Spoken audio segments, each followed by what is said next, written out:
اسلاف ہمارے بزرگان دین صحابہ اکرام رضوان اللہ علیہ مجمعین کا کیا طور رہا ہے، کیا طریقہ رہا ہے احتساب کے تعلق سے، اور یہی سوال آپ کی خدمت میں پیش کر رہی ہوں، اس تعلق سے فرمائیے گا۔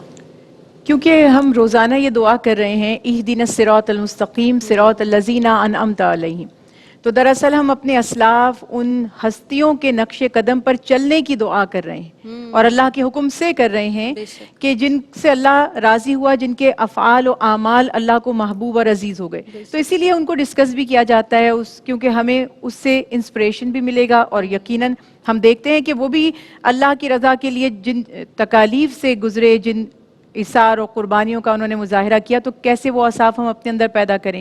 جب ہم خود احتسابی یا محاسبہ کی بات کر رہے ہیں تو سیلف اکاؤنٹیبلٹی جتنی ان ہستیوں میں تھی، میرے خیال سے آج ہمیں بیونڈ دی امیجنیشن وہ چیز لگتی ہے کہ ہم یہ تصور بھی نہیں کر سکتے، یہ ایک عام شخص ایسا سوچ بھی نہیں سکتا کہ حضرت عمر فاروق رضی اللہ تعالیٰ عنہ کی، یہ تو سب کو پتا ہے کہ کیا واقعات تھے، کہ کس طرح سے وہ جب ان کو خلافت مل گئی تھی تو وہ اس پکڑ سے ڈرتے تھے کہ کہیں اللہ سبحانہ وتعالیٰ سے کوئی سوال اللہ مجھ سے نہ کر لیں۔ ایک واقعہ مجھے ان کا بہت زیادہ انسپائرنگ لگتا ہے، اور وہ یہ کہ دیکھیے یہ بھی ایک محاسبے کا ان کا طریقہ تھا کہ وہ جب خلیفہ وقت تھے تو بھیس بدل کر عوام میں جاتے تھے، کیونکہ جب آپ ایک خلیفہ کی حیثیت سے لوگوں کے سامنے ہیں تو لوگ آپ کے روب کی وجہ سے، دبدبے کی وجہ سے، آپ کے اس عہدے کی وجہ سے شاید اپنا مدعا بیان نہ کر سکیں، شاید صورتحال آپ کے سامنے نہ آ سکے، تو وہ بھیس بدل کر جاتے تھے۔ ایک گھر سے ان کو بچوں کے رونے کی آواز آئی اور وہ اس گھر میں داخل ہوئے تو دیکھا کہ بچے رو رہے ہیں، اور ایک خاتون نے ایک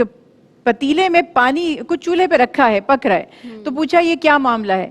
اب خاتون کو نہیں پتا یہ کون ہے، تو وہ کہتی ہے کہ کچھ کھانے کے لیے نہیں ہے، تو انہوں نے کہا یہ تم کیا پکا رہی ہو؟ کہتی ہے کچھ بھی نہیں پکا رہی، بچوں کو دلاسا دیا ہے کہ کچھ پک رہا ہے، وہ صبح سے بھوکے ہیں اور وہ کچھ انتظار میں پھر سو جائیں گے خود ہی انتظار کر کر کے۔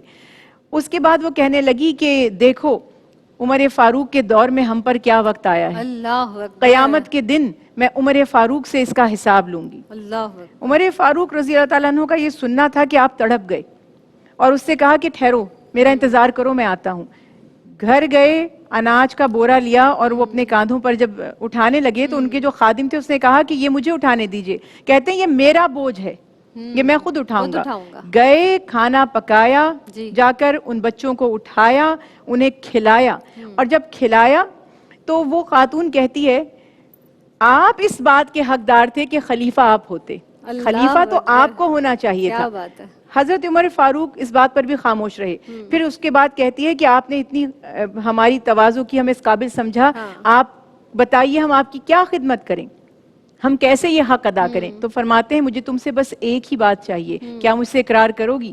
تو وہ کہتی ہے کہ کیا اقرار؟ کہتے ہیں قیامت کے دن عمر سے حساب نہ لینا، اللہ اکبر، بس تم یہ اقرار کرو کہ تم حساب نہیں لوگی، تم اللہ سے شکایت نہیں کرو گی۔ تو یہ ان کا محاسبہ ہے۔ اسی طرح عمر فاروق رضی اللہ تعالیٰ عنہ ہی کے بارے میں وہ واقعہ مشہور ہے کہ ایک دفعہ عصر کی جماعت میں ان کی تاخیر ہو گئی، تو انہوں نے اس کا کمپنسیٹ کرنے کے لیے اور اپنی نفس کشی کے لیے 2000 درہم صدقہ کیے کہ آج مجھ سے جماعت قضا ہو گئی۔ اسی طرح سے بڑے بڑے ولیوں کے، حضرت عمر بن عبدالعزیز کا آپ معاملہ دیکھیے کہ جب وہ تقریر شروع کرتے تھے اور کبھی تقریر میں واعظ میں لوگ بالکل محو ہو جاتے تھے، ان کی تقریر کے اثر میں آ جاتے تھے، تو ایک دم سے ان کو احساس ہوتا تھا کہ کیا میرے نفس کو میری یہ قوت بیانی بھا رہی ہے، تو وہ روک دیتے تھے تقریر کو اور استغفار کا ورد شروع کر دیا کرتے تھے کہ کیا میرے نفس کو یہ پسند آ رہا ہے کہ میں اتنی اچھی تقریر کر رہا ہوں اور لوگ سارے متاثر ہو رہے ہیں۔ تو ایک ایک قدم پر ہم یہاں دیکھ رہے ہیں۔ اسی طرح ایک اموی خلیفہ کے سپاہیوں نے غلطی سے کسی غریب عورت کی بھیڑیں شکار کر لیں،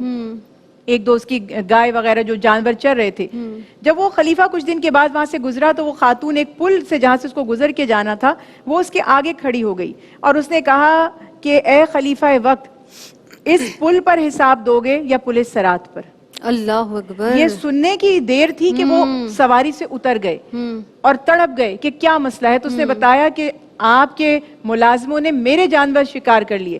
اب وہ جو ان کے جانور شکار کیے وہ 3 4 یا 5 6 تھے، انہوں نے 200 جانور اس کے عوض اس کو دیے اور کہا کہ تم اب اپنے دل کو میری طرف سے صاف کر لو. تو جن کا تقوی یہ ہے جو اپنی خود تو احتسابی ہم میں کیسے احتساب کریں اپنا اب اس مال حوالے بھی سے؟ قربان کرتے ہیں, اپنی جان بھی قربان کرتے ہیں, تو اب ہمیں بھی یہ سیکھنا ہے ہاں. ان سے.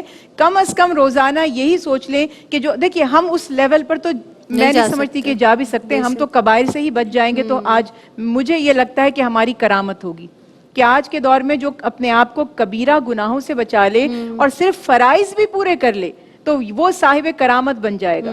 تو اللہ سبحانہ و تعالی ہمیں توفیق عطا فرمائے کہ ہم بھی ان ہستیوں سے سبق سیکھیں اور اپنی زندگی کا ہم خود جائزہ لیں. اور سب سے بڑا آنےسٹ شخص وہی ہے, سب سے صحیح, بڑا بالکل صحیح. اپنا محسن بھی ہم خود ہی ہیں, سب سے بڑے اپنے کرٹک بھی ہم خود ہی ہیں, سب سے زیادہ اپنی اصلاح ہم خود ہی کر سکتے ہیں.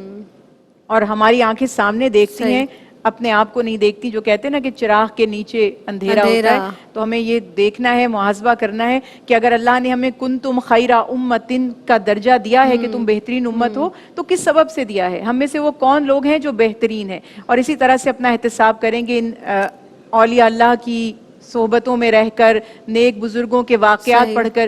اس کے لیے وقت نکالنا پڑے گا, آپ کو بالکل ان کی ایسے ہی ہے. حیات کو دیکھنا ہوگا, تو تبھی اس سے انسپریشن بھی ملے گی اور زندگی کا یہ رخ بھی نظر آئے گا صحیح. کہ ہمیں اپنا محاسبہ کرتے رہنا ہے اور روزانہ کرنا ہے. بے شک, بے شک.